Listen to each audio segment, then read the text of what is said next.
It is 6:49. This is your morning in 8 minutes. Two people are recovering this morning after being badly burned during a house fire. This happened in Morristown on Joe Hall and Fish Hatchery Road yesterday. The fire chief tells us the home is in a tough spot. It took crews several hours to put out the flames. The home is destroyed. Investigators now working to figure out how it started. And this morning, two people are facing attempted murder charges after firing shots at a car on I-40. This started Sunday after Waffle House employees on Paper Mill Drive kicked both of the suspects out.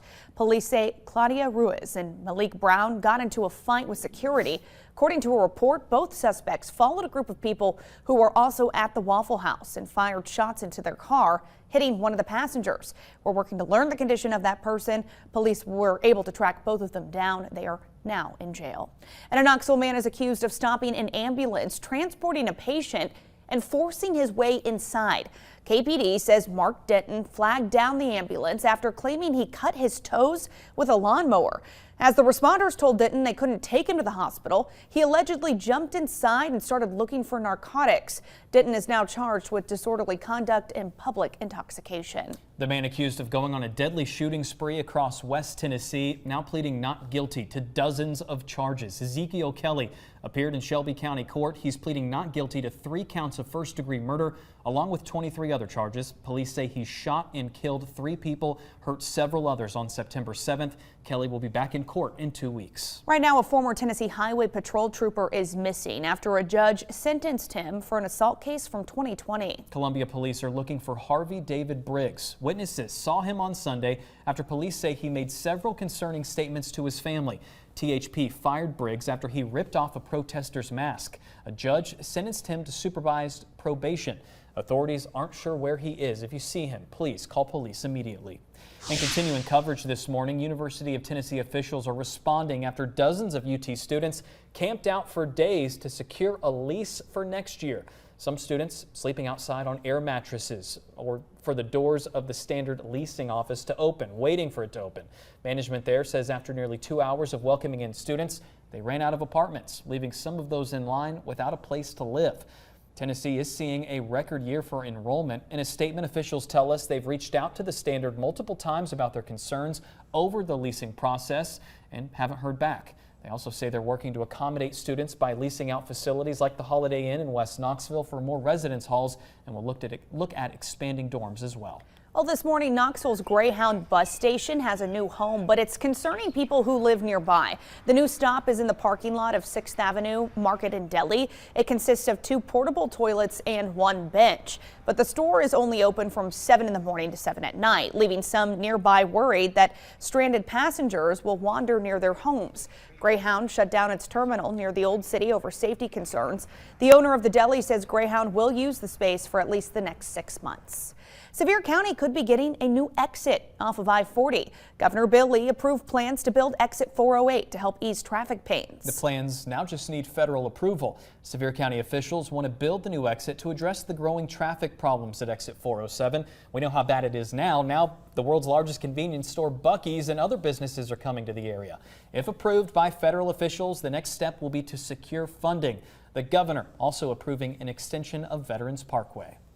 Well, right now, we're remembering the queen of country music, Loretta Lynn. Yeah, she passed away at her Middle Tennessee home yesterday at the age of 90. Lynn's more than 7-decade career started shortly after she picked up a $17 guitar from Sears.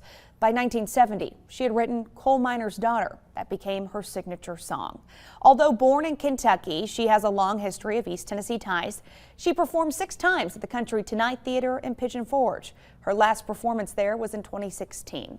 And of course, Dolly Parton posting on social media that the two have been like sisters. She was a wonderful human being and talent. Dolly says she will miss her dearly. We're following new details this morning. The Knox County Board of Education is meeting today. Members will vote on how they will evaluate Superintendent John Ryswick's performance. His first full evaluation is scheduled for January. Tonight's meeting starts at 5 o'clock in the Summer Place Boardroom in downtown Knoxville. And you have less than a week to register to vote in the midterms next month. Registering is pretty simple. You can do it online. Early voting starts on October 19th, runs Monday to Saturday until November 3rd. You can request an absentee ballot by November 1st. Election Day is November 8th. And WVLT is proud to be your official station of the Vols. We're just a few days away from kickoff as the Vols square off against the LSU Tigers down in Baton Rouge. Coach Josh Heupel and his staff will be at Calhoun's on the River tonight for another edition of Vol Calls. The show starts tonight at 8 o'clock. You can listen in on the Sports Animal in WIVK. It is 6:54. We do want to get a look at your first alert traffic with Whitney Turner. You're in good shape getting out the door on this Wednesday morning. We were following some debris on I-40 eastbound right around Paper Mill. It was blocking the left and right hand shoulders of the interstate. That is all clear for you. Taking a live look at I-40 right around Paper Mill right now. That traffic flow moving without an issue. All lanes and shoulders are back open, keeping you on time for your Wednesday morning. Your first alert forecast with Chief Meteorologist Heather Haley. 6:55 now. Remember, we do have some subtle weather changes ahead, a little more warmth, a little more wind, but also shifting winds. So you may find that those leaves are starting to add up. Just out there mulching them, using them around the gardens. As we have this colder morning, we have the chilly breeze out of the northeast, but a mild afternoon. Tomorrow's the warmer day, still a good breeze, 5 to 10 miles per hour. We will have some extra winds Friday and really into Saturday as well. But the weak front passes with only a couple of light showers on Friday, and then it'll bring down those temperatures for the weekend. So if you're trying to pick a day for yard work, pick based on your comfort. As I mentioned, it is a couple of light showers. Sprinkles trying to come in to the plateau to southeastern Kentucky, drying out. Best other chance would be at the mountain tops, really, for anything measurable. So right now, as we start off the day on that colder note, it is 36 in Cosby to 35 Sneedville. 45 Knoxville to 43 Oak Ridge. Many upper 30s here in our higher elevations with patchy frost. We also have patchy fog in the valley and also at the Tennessee-Kentucky line, but at least that sun is starting to come up. Look at that gorgeous glow on the horizon. Sky completely clear over downtown Knoxville right now, so that sun will do us big favors here as we have about a 30-degree difference from the low to the high today. An impressive climb for October, that's for sure. So we'll talk more about that forecast where you live coming up on the CW. Yeah, like you said, it's definitely those days where you kind of bring the jacket to work, maybe you accidentally leave it, or kids at school maybe, not coming home with the jackets. All right, we're headed on over to WVXX. Have a great day.